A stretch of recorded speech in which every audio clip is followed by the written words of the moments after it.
What's up, everyone? It's Adar coming at you with another episode of Startup Engineering Daily. Let's hop right into it. So our first story of today is just comedy.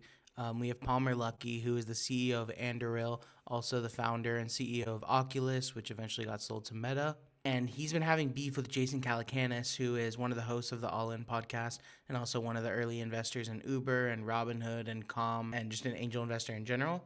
And essentially, they have beef because Jason Calacanis, back in like 2017, when Trump was running for the first time, Palmer Luckey supported him and essentially got canceled out of Meta, as it was known, Facebook back then. And he basically had to quit. He went on to start Anduril, but he was still super pissed about what Jason said about him. And just Jason was calling him a terrible person for supporting Trump. And they had beef in the 2017s. But now that the Epstein files come out and actually show that Jason was communicating with Epstein, and Jason did say this, that he met him in the 90s, but there's emails showing that like he communicated with him even after the original charges, which everyone kind of draws as the cutoff line of like, you're not valid if you're still talking to Epstein after this original charge. So basically, Palmer's been dunking on him for the past like week or so, but he just had this tweet that says, "Let's raise the stakes and go all in. If Jason lied about visiting the island, he resigns from the podcast. If not, I move on and never again bring up his name, words, or deeds." And then we even have David Sachs saying agreed. So it'll be cool to see just something crazy like these CEOs, these super billionaires, just having major spats on Twitter. Can't find it anywhere else. So super hilarious. Our next story is from Pliny, the Liberator, Elder Plinius, and essentially, I believe it's a she. I don't know exactly what their gender is, but let's just say she for now. I could have been psyoped with that, but essentially, they have fully jailbroken Opus 4.6, which is Claude's new model. And essentially, you can see here, they have this website that's showing all the different ways that it's been jailbroken. So you have things like ghost gun manufacturing, synthesizing different drugs, doing an attack on the power grid. So all these different things that are being generated by Opus. So like my colleague was telling me, he's like, if you have these jailbreaks, you essentially can run like a fully autonomous criminal agency, essentially, with OpenClaw and all these things, which we'll talk about a little bit later. But with all these agents that can essentially do whatever. And now that you have a jailbreak that will show you all of these different illegal things that they've tried to hide. I don't know if the internal prompts have been leaked for Opus, because I feel like that would be fascinating as well, just to understand how they're thinking about it behind the scenes and how they're steering it with their prompting.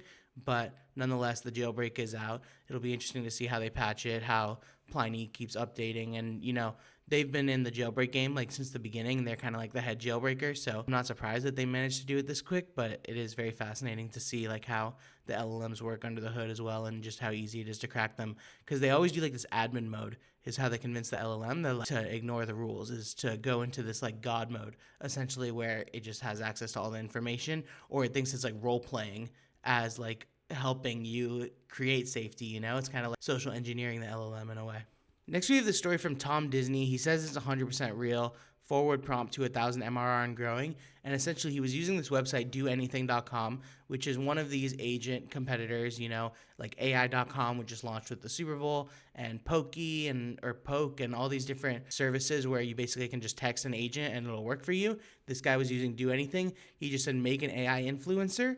And essentially, it seemed like it started like a Discord group of sorts, or a WAP group, essentially, and it's up to 1185 in the balance. So that's really cool, all these ideas of like, how can you make an AI influencer, generating a bunch of TikToks or doing these things to just get some side cash. I think it is cool to invest in, especially if you need the money on the side. I do question like how worth it is to invest in these things, and working on like a startup or something that requires a lot of focus and like specifically engineering or business management. It's like, are these kind of distractions or like shiny object syndrome? But if you are able to just do one prompt, make an AI influencer, and you come out with a $1,200 balance, I don't see how you could complain about that if it's fully autonomous. Next, we just have a quick story from MrBeast, but I thought it'd be fascinating to cover. They're acquiring this financial services app called Step. I have never heard of them. I guess they have 5 million users, and they're how Gen Z does money. They have a really cool Twitter @ so obviously that helps with the credibility. And MrBeast saying nobody taught him about investing, credit, or managing money. That's why they're joining forces with Step. So I guess they can release their own service that teaches kids about money. It's kind of interesting, maybe similar to like the Trump accounts that they're doing, where it's like all these kids are getting X amount of money. Could be something that MrBeast would look into. But it's always cool to see like the content creators kind of go into the startup venture side. So something interesting. I don't know. We'll have to keep an eye on like where this goes, or if they just shut it down over time, because that does happen, and managing an app is not easy, but it's always cool to see these guys, quote unquote, stepping into the arena. Next story is from Elon, just saying that in the next few months, they'll be doing rigorous security tests of XChat and will open source all the code. That's pretty cool. XChat is kind of like their WhatsApp or Telegram competitor. I guess it's a fully encrypted peer-to-peer messaging system. I haven't actually used it. I've just been using like the old DMs. I don't know if the DMs are now like fully forced through XChat, but it's not like such a crazy experience. And they also make you put like a PIN, which is kind of annoying because you have like this extra state that you have to worry about for signing into your messaging. But nonetheless, when it gets open source, it'll be cool to check that out. And I'm sure there will be some breakdowns that we'll cover of how the code works and anything interesting that might pertain directly to X or SpaceX, maybe even, because now they got acquired.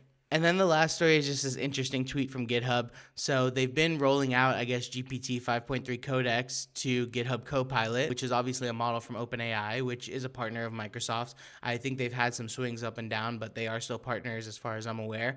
But GitHub tweeted essentially that they're pausing the rollout of GPT 5.3 Codex as we focus on our platform reliability. We'll be sure to share when it is rolling out again. So that's crazy, like Gabe says in the comments, like, how are these related, And GitHub's been having a ton of outages, like literally today and yesterday, I believe. They had an outage related to actions, and then also just the platform in general. This morning was just completely like 500 with the unicorn error. So definitely some major reliability issues with GitHub. It does raise the question of like, who is going to build a GitHub competitor? Is it even possible?